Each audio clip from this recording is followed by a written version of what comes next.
Olá pessoal, tudo bem? Patrícia aqui, esse Because I Read, nosso canal de bate-papo literário. Sejam todos muito bem-vindos. Estamos aqui hoje para conversar sobre uma das melhores leituras que eu fiz nos últimos tempos. É uma leitura que eu tinha programado para fazer em 2024. Eu comecei a fazê-la em dezembro, na última semana de 2024, mas só terminei recentemente. Eu comentei sobre ela no meu livro de melhores leituras de 2024, porque eu acabei considerando ela uma leitura do ano passado, já que ela estava nas metas do ano passado, mas a gente terminou de ler somente há pouco tempo, e eu estou falando de Pilares da Terra, do Ken Follett. Essa obra-prima da literatura, um romance histórico, provavelmente o melhor romance histórico que eu já li. Eu não vou ficar com ela segurando, gente, porque é muito pesada, tá? Então, e a gente vai conversar um pouquinho sobre essa obra, porque eu só dei uma pincelada aí no vídeo de melhores leituras, mas é uma obra que com certeza merece um bate-papo sobre ela. Então, por que eu demorei tanto a ler? Eu tenho esse livro já há muito tempo e muitas pessoas, vocês mesmos aqui nos comentários, falam: Patrícia, lê Pilares da Terra, você gosta de romance histórico, você vai gostar e tudo. Só que o que aconteceu, gente? Quando eu comprei esse livro, o Ken Follett estava para lançar uma prequel, né, que é uma pré-sequência, né, um livro que vem antes dos Pilares da Terra e que acabou virando uma série, né, essa série Kingsbridge, que tem hoje 5 livros, né, mas quando eu comprei esse livro em 2020, ele estava para lançar uma pré-sequência, um prólogo, né, de uma história que viria antes, dentro do mesmo universo. E eu quis esperar. Assim que lançou, eu comprei no lançamento. Eu comprei, deixa eu ligar aqui o ventilador, gente, que tá calor. Eu comprei Crepúsculo e Aurora, né? Que são acontecimentos que acontecem, que tem lugar antes do Pilares da Terra. E esse aqui foi o meu primeiro contato com o Ken Follett.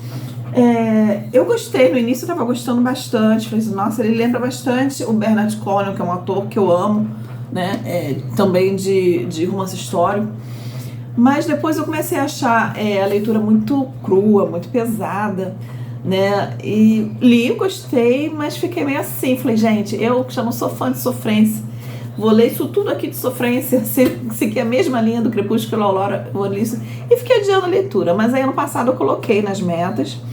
Só que eu só fui começar a ler em dezembro.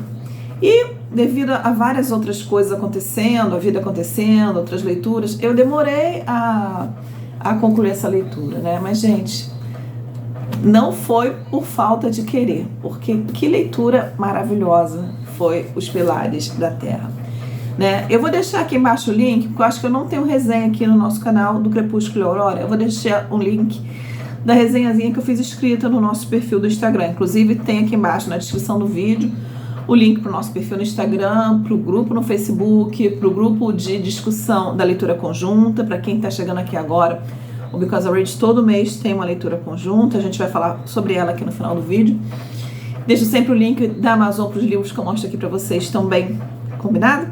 Então, eu vou deixar o link aqui então para essa resenha do Crepúsculo e Aurora no Instagram. Então, eu nunca falei sobre o Ken Follett aqui, então a gente vai falar um pouquinho sobre o Ken Follett, né? Ken Follett é um autor britânico, nasceu em 1949, ele hoje está com 75 anos. Ele é muito famoso, vai ser difícil vocês irem à livraria e não se depararem com livros do Ken Follett. Mas ele escreve principalmente thrillers policiais, né? Suspenses policiais. Ele ficou famoso, né? Ele veio assim a ficar mais conhecido em 1978, com o suspense policial O Buraco da Agulha, né? Eu até tenho aqui em casa, mas eu não li ainda. E desde então ele ficou muito famoso. E aí ele resolveu se enveredar por esse lado, né, do romance histórico. E começou a fazer pesquisas, né, pesquisas históricas, de hábitos, costumes, história mesmo.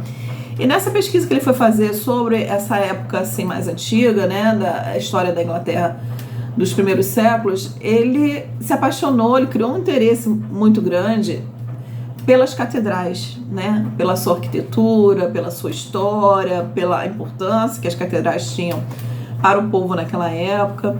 E aí ele resolveu escrever um romance baseado, né, que trouxesse como tema principal a construção de uma catedral, né? Então, com isso a gente ganhou Os Pilares da Terra, que foi lançado em 1989, fez muito sucesso desde então. Ganhou sequências, né, que acabou se tornando a série Kingsbridge. Kingsbridge é a cidade fictícia onde essa catedral aqui da foto foi construída, a Catedral de Kingsbridge. E é claro que agora eu vou ter que botar na meta de leitura a sequência desses livros, mas, gente, eu tô achando difícil alguém bater no meu coração essa história aqui. Então eu vou mostrar aqui pra vocês que o segundo livro dessa série, então, teria, vamos lá, de novo, teria o livro anterior, seria o primeirão, esse aqui, em questão de fatos cronológicos que acontecem na história, que é o Crepúsculo e a Aurora, né? Aí a gente tem Os Pilares da Terra, a gente teria, então, depois Mundo Sem Fim. Olha só, ele consegue ser ainda maior do que Pilares da Terra, né? E a gente tem ainda, vamos aqui, Coluna de Fogo. Então, esse aqui foi lançado em 1989. Essa aqui, o Crepúsculo e a Aurora, foi lançado em 2020, né? Mundo Sem Fim, Mundo Sem Fim, tá certo. Mundo Sem Fim foi lançado em 2007 e Coluna de Fogo em 2017. E agora, ano passado, 2023, ele lançou mais um livro da série. Eu comprei agora nessa semana da Book Friday, mas ainda não chegou, que eu acho que é a Armadura da Luz, se eu não me engano, que seria o 5º livro, então, dessa série, né? Série Kingsbridge, para quem quiser saber, porque ele tem outras séries. Então vamos lá, o que é o enredo aqui da nossa história? O enredo da nossa história é uma trama que se passa no século XII, né? Ela dá pulos depois dentro desse século, né? Na hora do desenvolvimento da história, mas a gente vai falar sobre isso. E a história começa contando sobre o naufrágio de um navio chamado White Ship, né? White Ship, que levava a família real inglesa. Com o naufrágio desse navio, morrem os herdeiros do rei Henrique I, que era o governante da época. Então ele ficou sem herdeiros, porque naquela época, normalmente, quem assumia o trono era o filho homem, né? Então ele ficou sem herdeiros. Quando Henrique I morre, ele tem uma filha, a Matilda, no caso, o nome seria Maud, né? Mas aqui no livro eles fizeram uma tradução, uma versão do nome para Matilda. Na verdade, o livro é engraçado, porque alguns nomes eles mudam e outros nomes não, permanece de original. Mas o dessa princesa eles mudaram, né? Então a gente vai chamar de Matilda. E Matilda assume o trono, mas é uma coisa que não é muito bem aceita, porque ela é mulher, né? E aí o sobrinho dele, o Stephen of Blois, resolve entrar na disputa pelo trono, que é sobrinho dele, né? E aí cria-se um impasse, começa a haver uma guerra, e na verdade é um período, né, que vai durar várias décadas, chamado de anarquia, né, onde há uma sequência de guerras civis dentro da Inglaterra. A nobreza se divide, né, não só a linhagem da família real, mas os demais nobres têm que tomar partido. A igreja também precisa se posicionar, né? Então alguns clérigos, né, alguns religiosos se posicionam a favor da Matilda, outros a favor do Estevão. E é claro, gente, isso tudo vai de acordo com os interesses de cada um, né? Que mais? Então, esse é o ambiente da nossa história aqui dos Pilares da Terra. A história é a construção dessa catedral aqui, e essa catedral vai ser construída exatamente nesse período da anarquia, tá? Aqui a gente vai encontrar um prólogo, e nesse prólogo aqui, ele é a descrição de um enforcamento que acontece. Esse enforcamento aqui é meio que um mistério no início da história, né? É um rapaz novo, um rapaz ruivo, de olhos azuis, que obviamente não é um rapaz inglês, né? E ele é enforcado, ele vai ser enforcado, ele é enforcado, né? E ele é acusado de roubo de uma joia real. E ele é acusado por um padre, por um monge e por um cavaleiro de ter roubado essa joia, né? E ele é enforcado por isso. Presente ao enforcamento dele está uma jovem, uma companheira dele, uma menina nova, uma mulher muito bonita, com uma personalidade assim, muito forte, uma presença muito marcante. E ela assiste ao enforcamento desse homem e ela está grávida dele. E quando ele é enforcado, ela joga uma maldição, né, em cima dessas 3 pessoas, do clérigo, do monge e do padre. E aqui tem a descrição da maldição, é uma coisa bem assim marcante, bem pesada. E essas três pessoas, eles ficam com isso guardado para eles, né? Eles não esquecem essa maldição, até porque algumas coisas começam a acontecer que se relacionam a essa maldição na vida deles. Então, esse é um prólogo que tem. Aí a gente vai começar realmente o período da história, da trama, né? A primeira parte da trama. E aí a gente vai conhecer diferentes núcleos, né, gente? Porque uma trama desse tamanho, ela envolve vários personagens, né? Mas a gente vai ter aqui, eu vou dar só uma pincelada para vocês se situarem o que é essa história. A gente vai ter o núcleo do Tom. O Tom é um mestre construtor, constrói casas, igrejas, constrói tudo, né? Ele dirige a obra, né? Ele é um mestre construtor e no momento que a história começa, ele está construindo uma casa por filho de um nobre, por filho de um conde, de um nobre, de uma pessoa importante, vamos dizer assim, né? Ele não é nobre ainda quando começa a história. Por filho de uma pessoa importante, um lord, né? Vamos dizer assim, que vai casar. Então ele está construindo casa para o casal que vai se formar. E ele está todo animado construindo essa casa. Ele tem 2 filhos, o Alfred, que é um adolescente já e ajuda ele no trabalho. Tem a Marta, que é uma menina menorzinha, né? Assim, de uns 10 anos. E a esposa dele, Agnes, né? E quando a história começa, ele está lá trabalhando na construção e a esposa dele vem falar para ele que ela está grávida de novo, né? E ele começa a se preocupar, porque é tipo empreitada, né? Quando acabar aquele trabalho, ele não sabe aonde ele vai trabalhar depois daquilo, né? Ele começa a se preocupar, porque tem um período de inverno, onde é difícil de achar trabalho e tudo.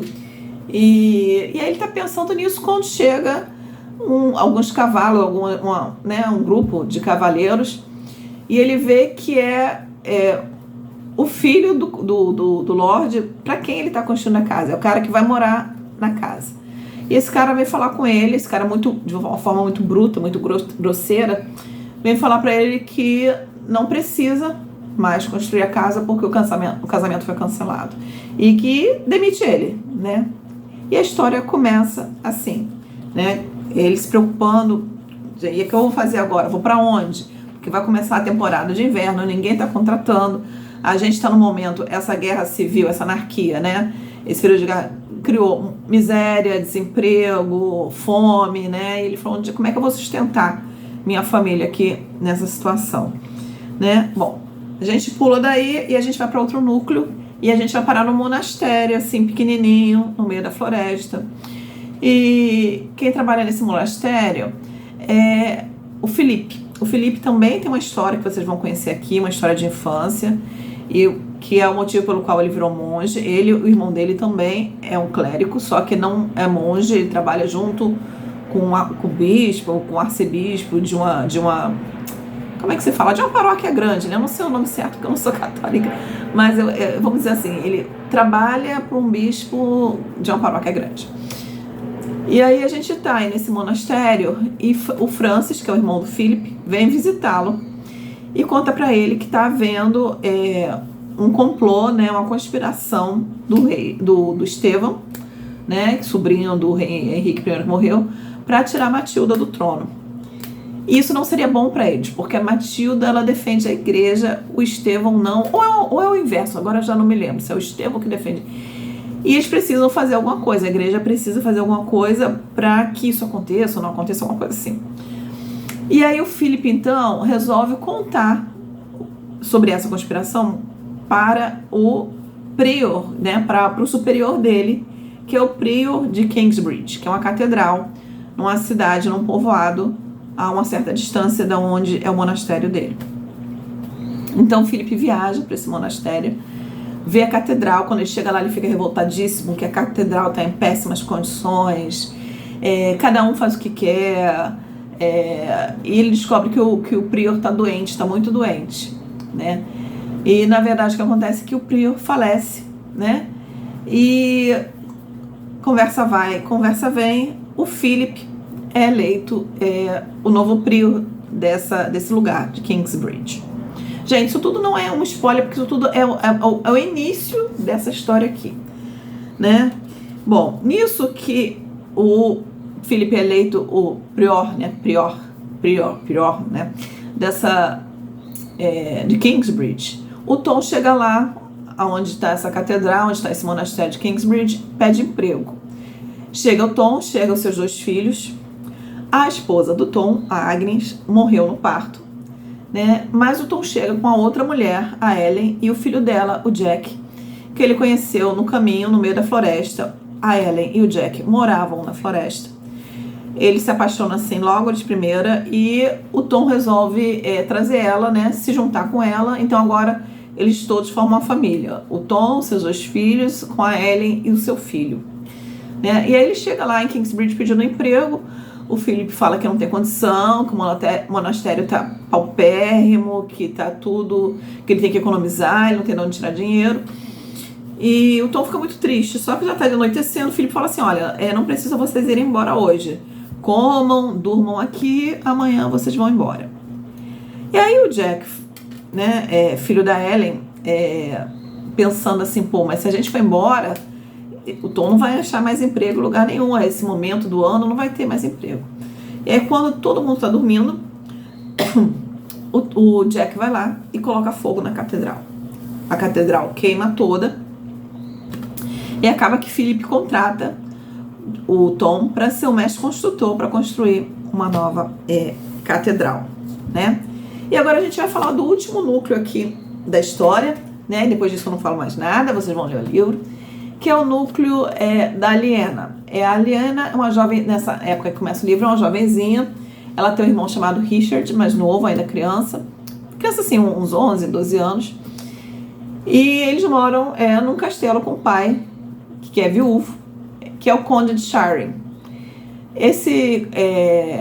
O Conde de Sharing quer casar a Aliena com o filho de um lord, né? E pede para esse rapaz, que é o William, ir lá conversar com a Aliena, se apresentar para ela.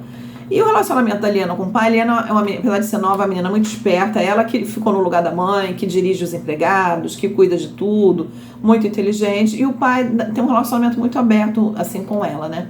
O pai fala: olha, conhece o rapaz, vê se você se interessa. Ele não impôs o casamento para ela. E aí quando ela conhece o rapaz, ela acha ele assim meio nojento, burro, cruel, né? E ela fala pro pai: ó, não quero. E fala pro rapaz também: não quero, não vou casar com você. E o rapaz, o William, que é uma pessoa assim, um psicopata, que, né, vocês vão descobrir que ele é um psicopata ao longo da história, ele fica revoltadíssimo porque ele é obcecado pela Aliena. Ele tem uma luxúria absurda pela Aliena e ele quer casar com ela. E quando ela recusa ele, né, quando ela rejeita ele, ele promete vingança, né? E, né, por associação, vocês vão entender que o William é o rapaz para quem Tom estava construindo a casa, que não vai mais se casar, né? Então esses são os núcleos principais da história, né? Que mais?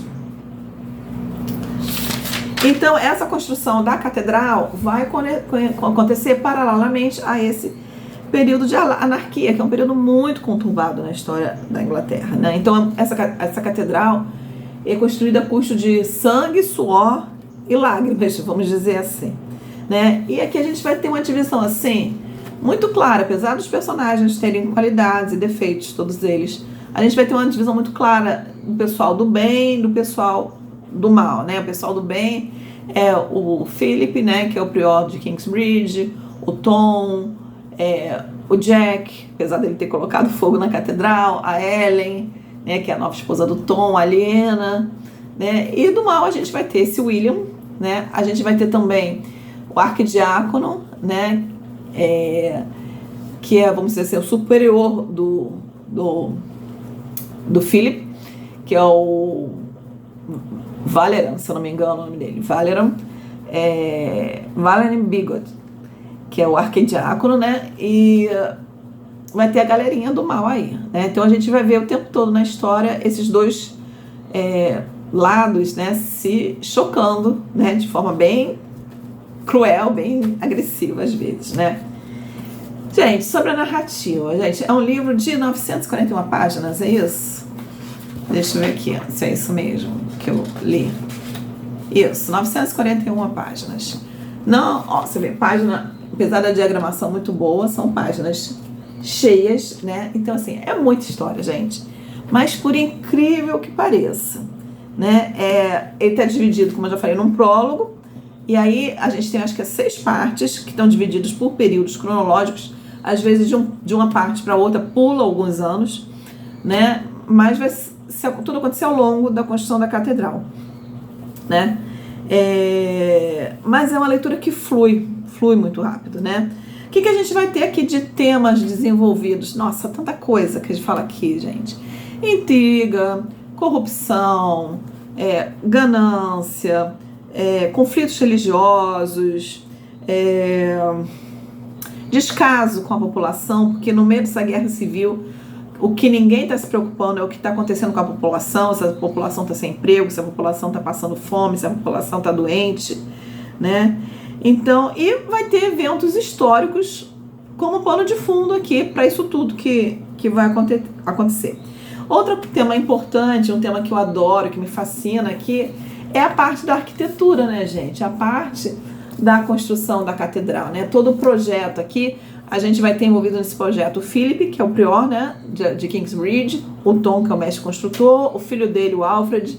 A gente vai ter o Jack também, filho da Ellen, que vai se mostrar um grande artista, né, um grande engenheiro, na verdade, né, na construção dessa catedral. E vai ser uma história que vai trazer todo esse peso da importância dessas catedrais, né, enquanto marco histórico de uma determinada época, enquanto referência de fé, de religião, de cuidado, né, para com o povo.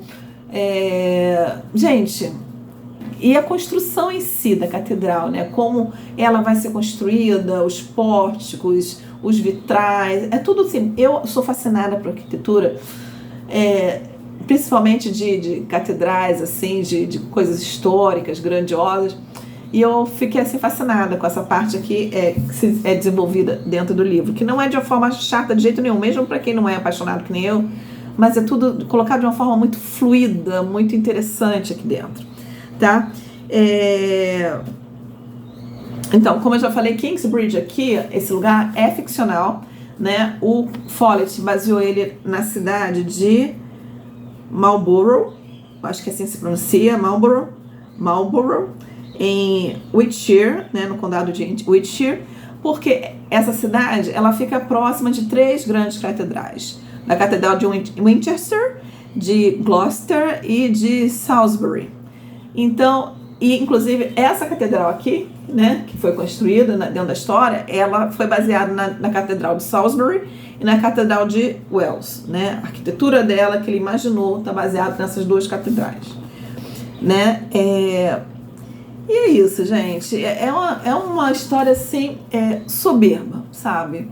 Ah, mas ela roubou o lugar de Crônicas de Arthur. Não, gente, não roubou o lugar de Crônicas de Arthur, do Bernard Cornwell, porque são 2 pegadas diferentes. A gente tem um romance histórico ali nas Crônicas de Arthur, mas que puxa mais para o lado da lenda, né? Que é a lenda do Arthur, mais para o lado da fantasia mesmo, magia, né? Aqui é um romance mais pé no chão, são acontecimentos históricos mesmo, né?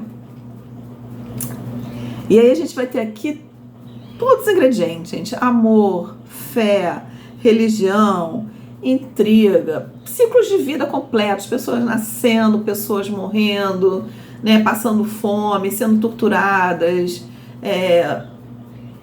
tendo seus momentos de alegria, de distração, né? A gente vai ter tudo aqui dentro da história, né? E o que é mais interessante, né? O Follett, ele consegue desenvolver aqui dentro situações complexas, né? Ele tem situações, o livro ele não para, é uma dinâmica que você vai lendo, comendo as páginas. Por quê? Porque tem o tempo todo aqui, desse calhamaço, tem coisas acontecendo. Você tem grandes coisas a nível histórico, né? Grandes tramas envolvendo a construção dessa catedral, porque muita gente não está interessada que essa catedral seja construída, né? E aí a gente tem o Philip, o Tom, o Jack, né? Na medida do impossível deles, da simplicidade da vida deles, da falta de dinheiro que eles têm, arranjando meios, né, para contrabalançar, para contra-atacar, para manter a catedral sendo construída, né? E a gente tem o plot todo da história da luta dos dois reis. Cada hora, né, os nobres estão de um lado da cerca, né? Uma hora de um lado, uma hora de outro. E a gente tem também as situações menores, as situações do dia a dia, os relacionamentos interpessoais que acontecem aqui dentro da história. Vai ter romance, sim, né?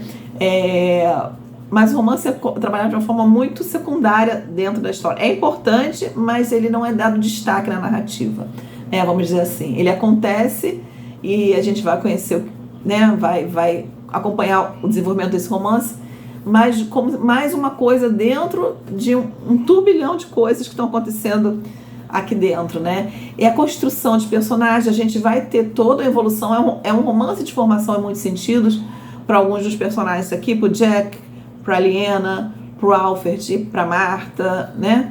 Então, a gente vai acompanhar para o Richard, a gente vai acompanhar o crescimento, o desenvolvimento, né, desses personagens, né? Isso tudo no meio de guerras políticas, guerras civis, de disputa por poder. As cidades são destruídas, as cidades são reconstruídas. Gente, é muita coisa. E tudo muito bem alinhado, tudo muito bem entrelaçado. Gente, isso aqui é maravilhoso. Eu não tenho mais palavras para falar isso aqui. Isso aqui é maravilhoso, né? O que mais?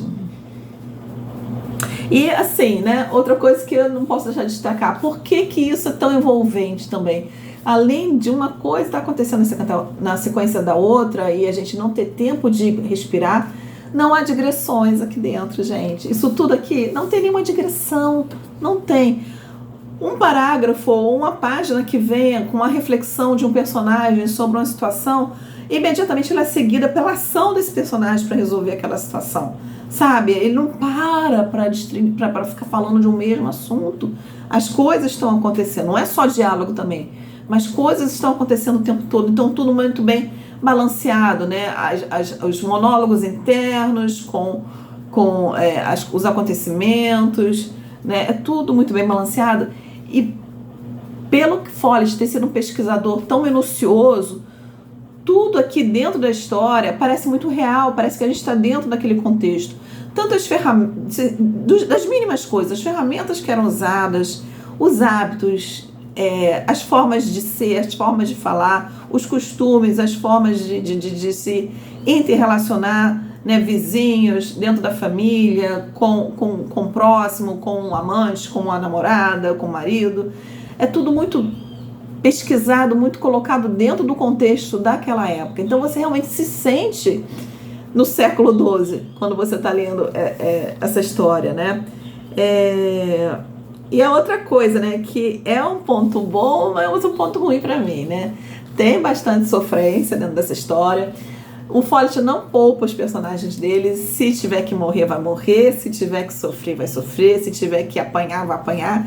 Se tiver que perder uma parte do corpo, vai perder, né? E o Follett, ele não poupa personagens, né? Então, você tá lendo uma página, você sabe que quando você virar a próxima página, tudo pode acontecer, inclusive com o seu personagem preferido, né? E ao mesmo tempo que isso me dava muito medo, mas eu tinha uma ansiedade para saber, meu Deus, tomara que não aconteça nada.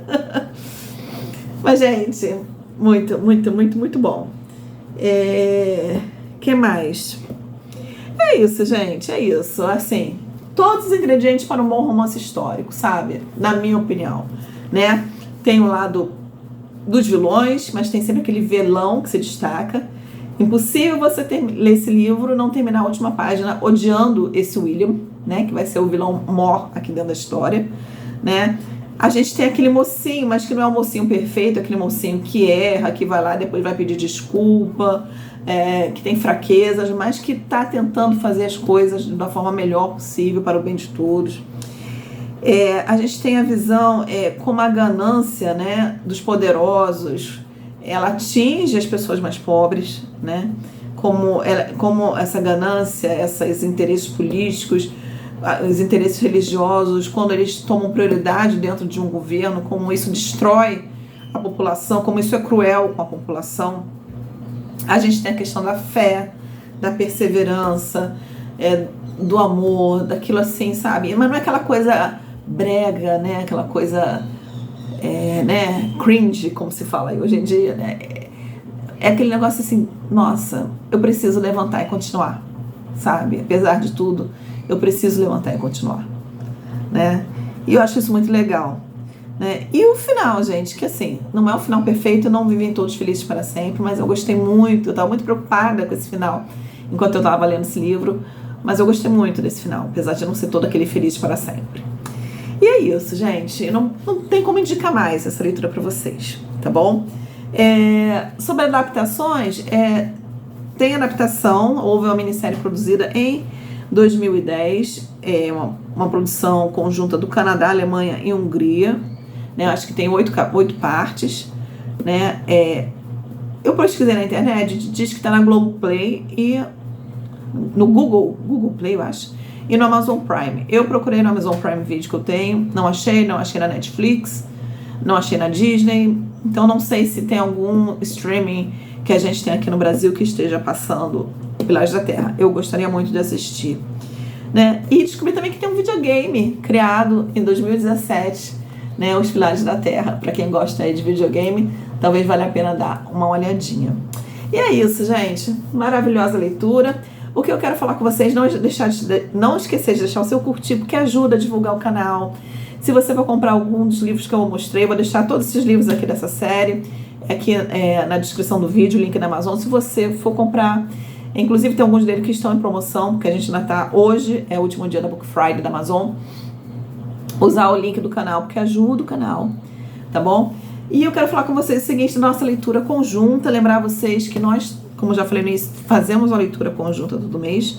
Nós estamos lendo agora, acho que é para a última meta essa semana, do Quincas Borba, do Machado de Assis, leitura maravilhosa.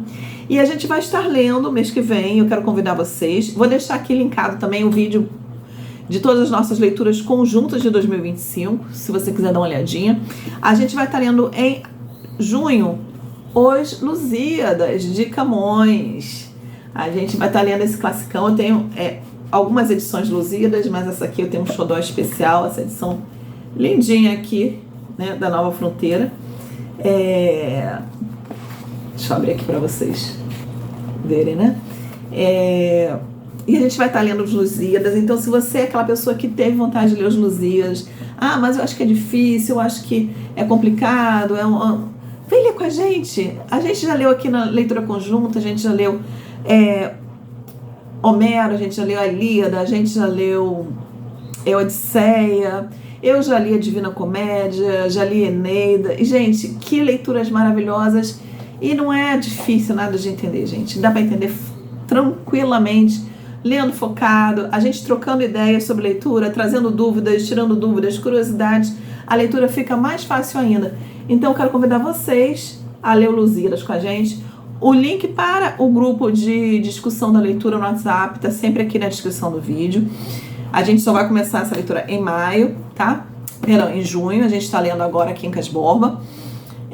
E assim que tiver o cronograma, eu aviso para vocês. O cronograma fica sempre na pasta LC dos stories do Instagram. E eu sempre coloco no timeline do nosso grupo do Facebook também. E o link para o grupo de discussão, além de estar sempre aqui na descrição do vídeo, também está lá na bio do nosso perfil do Instagram. Combinado?